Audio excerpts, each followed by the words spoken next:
त्या काळामध्ये सहकार्य म्हणून त्या ठिकाणी चंद्रकांत मुळे होते. कोणती नोकरी?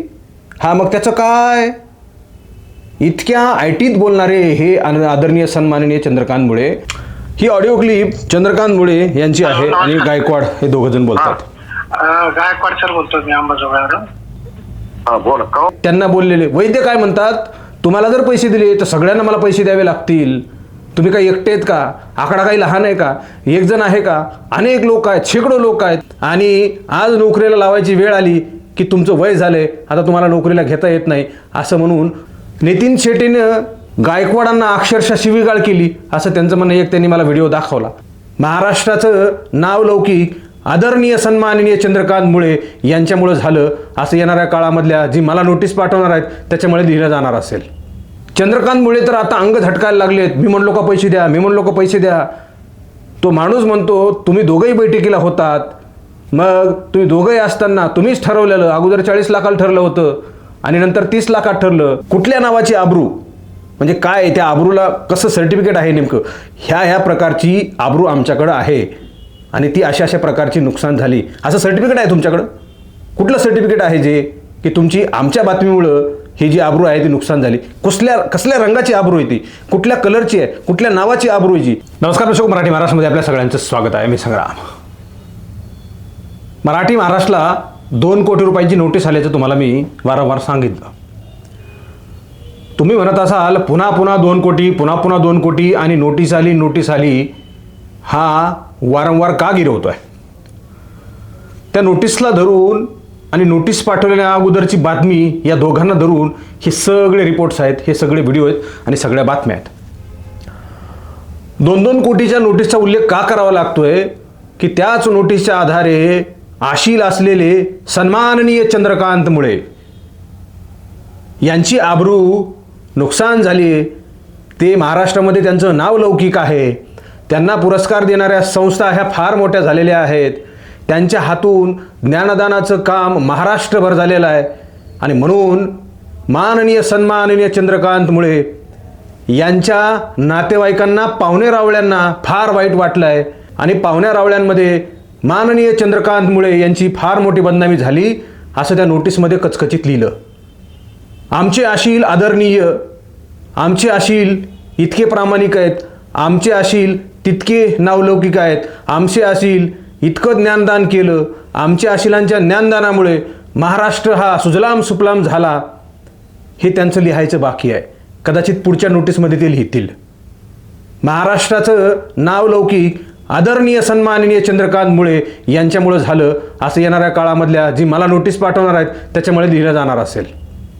कारण त्यांची ख्याती, त्यांचं कार्यकर्तृत्व, त्यांच्यामुळं संस्थेचं झालेलं भलं, त्यांच्यामुळं संस्थेला मिळालेला आर्थिक लाभ इतका मोठा आहे की त्यांच्या किमतीपेक्षा चौपट किमतीनं ती रक्कम मोठी आहे किंवा मग ती माया मोठी आहे आणि म्हणून संस्थेला त्यांना पुरस्कार द्यावा लागतो हे म्हणणं गैर वाटणार नाही.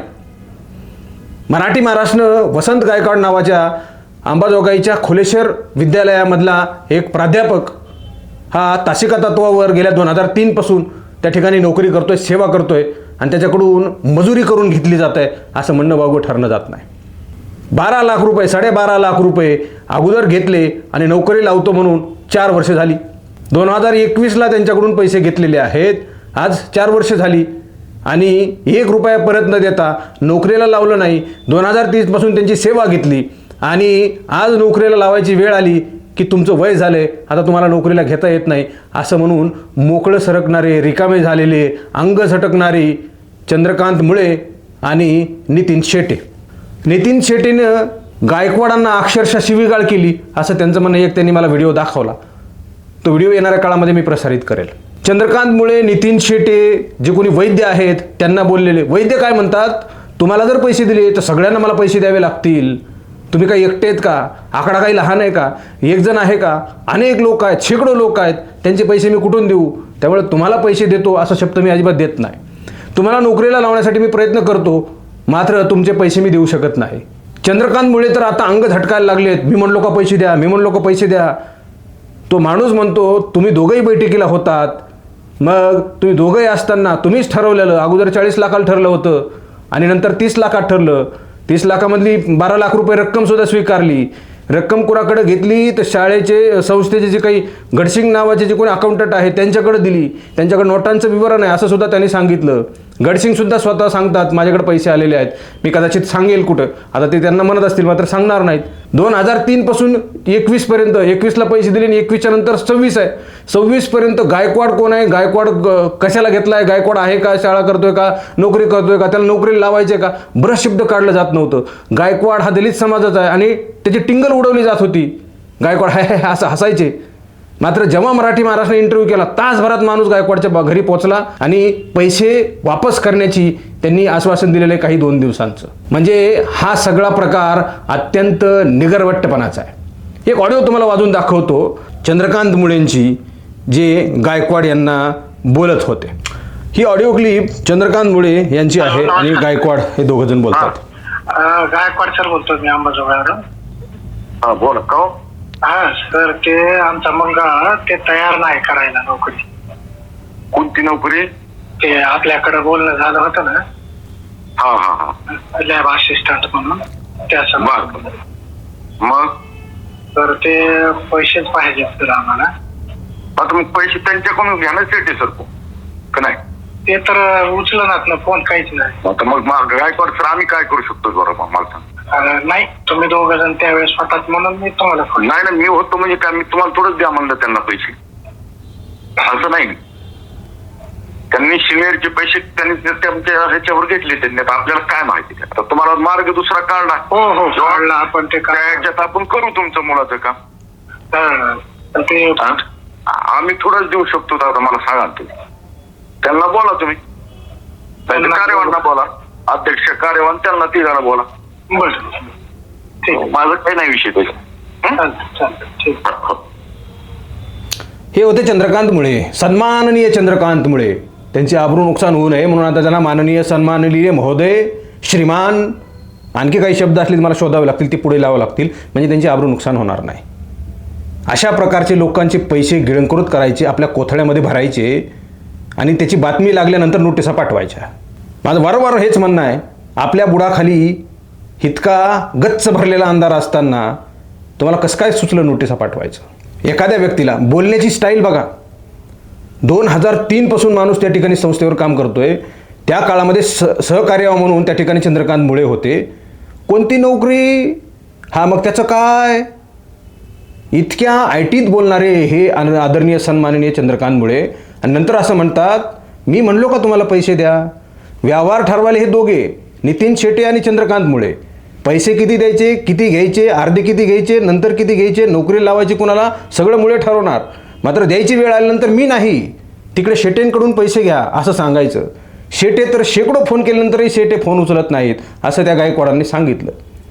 एकटा गायकवाड नाही आहे, शेकडो गायकवाड आहेत ज्यांचे लाखो रुपये घेतलेत. एकाचे 35 घेतले, एकाचे 20 घेतले, एकाचे 17 घेतले, एकाचे 10 घेतले, एकाचे 6 घेतले. 17 लोकांची यादी मराठी महाराष्ट्राकडे आहे. येणाऱ्या काळामध्ये सगळे बाहेर येतील आणि त्यांचे मुद्दे मांडतील, त्यांच्यावर झालेला अन्याय मांडतील. पैसे घ्यायचे मात्र नोकरीला लावायचं नाही. हा फंडा गेल्या अनेक वर्षांपासून मुळे आणि गँग ही सगळे त्या ठिकाणी चालवतात. लाखो करोड रुपये सामान्य लोकांचे शोषित केले, गिळंकृत केले, लुबाडले, लुटले. हा भाग वेगळा. मात्र दुसरीकडं शासनाची फसवणूक केली आहे. अतिरिक्त वेतन काढलं, थकीत वेतन काढलं, लोकांना शालार्थ ID बोगस दिले, नोकरीला लावले, त्यांचं एरियस काढलं 60-60 लाख रुपये. म्हणजे दिवसा ढवळ्या शासनाच्या तिजोरीवर यांनी दरोडा टाकलाय मुळे अँड गँगने. हे सगळे लोक अशा प्रकारचा भ्रष्टाचार करत असताना यांना कुठल्या नावाची आबरू आहे असा सवाल मराठी महाराष्ट्राकडून विचारला जातोय. कुठल्या नावाची आबरू म्हणजे काय? त्या आबरूला कसं सर्टिफिकेट आहे नेमकं? ह्या प्रकारची आबरू आमच्याकडं आहे आणि ती अशा प्रकारची नुकसान झाली असं सर्टिफिकेट आहे तुमच्याकडं? कुठलं सर्टिफिकेट आहे जे की तुमची आमच्या बातमीमुळं ही जी आबरू आहे ती नुकसान झाली? कसल्या रंगाची आबरू आहे ती? कुठल्या कलरची आहे? कुठल्या नावाची आबरू आहे जी अशा प्रकारच्या बातम्यामुळं तुमची ती आबरू हनन झाली, नुकसान झालं? हे एकदा महाराष्ट्राला सांगा. ज्या पद्धतीने तुम्ही महाराष्ट्रावर तुम्ही येऊन सांगणार होतात त्याबद्दल तुम्ही बोलला नाहीत. मात्र मराठी महाराष्ट्रानं तुमचं ऐकलं नाही म्हणून मराठी महाराष्ट्राला तुम्ही 2 कोटींची नोटीस पाठवली. हरकत नाही, नोटीसनं उत्तर दिले, त्यांना पोचली असेल. अशाच प्रकारच्या अनेक रेकॉर्डिंग मराठी महाराष्ट्राकडे आहेत, पुराव्यासहित आहेत आणि अशाच प्रकारचे शेकडो प्रकरणं भारतीय शिक्षण प्रसारक संस्थेनं मुळे अँड गँगनं केलेली आहेत, हे सगळे प्रकरणं तुम्हाला येणाऱ्या काळामध्ये पाहायला मिळतील. अशा प्रकारचे हे सगळे बुडाखाली अंधार असणारे प्रकरणं असताना वकिलांच्या माध्यमातून नोटिसा पाठवायची आणि लोकांना धमकवायचं, हा फंडा तुमचा आम्ही चालू देणार नाही आहोत. किरण देशपांडे, मधुकर कुलकर्णी, संग्राम धनवे आणि मराठी महाराष्ट्र न्यूज कुठल्याही नोटिसांना घाबरत नाही, कुठल्याही धमक्यांना घाबरत नाही. आम्हाला धमक्या देण्याचा प्रयत्न केला, मॅनेज करण्याचा प्रयत्न केला, बघून घेण्याचा प्रयत्न केला, त्यांची एकदाचीच बघून घेऊ अशा प्रकारची धमकी देण्याचा अप्रत्यक्ष प्रयत्न केला. आमच्या सहकाऱ्यांनी सांगितलं की तुम्ही थोडंसं जपून राहा. आम्ही स्पष्ट सांगितलं आहे, आम्ही बातमी करण्याच्या अगोदर परिणामाची जाणीव ठेवून असतो. बातमी केल्यानंतर पुढे काय होणार आहे हे मराठी महाराष्ट्राला अगोदरच माहीत असतं. त्यामुळे पुन्हा घाबरण्याचं काही कारण नाही. हे येणाऱ्या काळामध्ये तुम्हाला सुद्धा सगळं पाहायला मिळेल. जे कोणी आशिल आहेत, जी नोटीस त्यांनी पाठवली आशिलाची पाहुण्या रावळ्यांमध्ये बदनामी झाली म्हणून, आशिलाच्या पाहुण्या रावळ्यांना माझी विनंती आहे, हात जोडून विनंती आहे, एकदा तुमच्या पाहुण्याला विचारा की हा पैसे घेण्याचा नेमका प्रकार काय आहे आणि आत्तापर्यंत तुम्ही किती जणांची मुंडकी मोडले. कारण ज्या पाहुण्यांना यांची आबरू गेली असं वाटलं किंवा मग फार वाईट वाटतं, अपमानित वाटतं, एकदा त्या पाहुण्यांना विनंती आहे की सन्माननीय या चंद्रकांत मुळे साहेबांना विचारा की गायकवाडांना आणि अशा गायकवाडांना किती तुम्ही लुबाडलं आहे. एवढंच या निमित्तानं मी तुम्हाला विचारतोय. अशा येणाऱ्या काळामधले अनेक पुरावे मराठी महाराष्ट्र तुम्हाला पाहायला मिळतील. या सगळ्या गोष्टी येणाऱ्या काळामध्ये कशा पद्धतीने घडल्यात, भारतीय शिक्षण प्रसारक संस्थेनं काय काय नेमकं केलं आहे, सगळा काळा कच्चा चिट्टा हा मराठी महाराष्ट्रावर दाखवला जाईल. कुठल्याही प्रकारची भीती न बाळगता. काहीही झालं तरी मराठी महाराष्ट्र थांबणार नाही. एवढंच. खूप खूप धन्यवाद.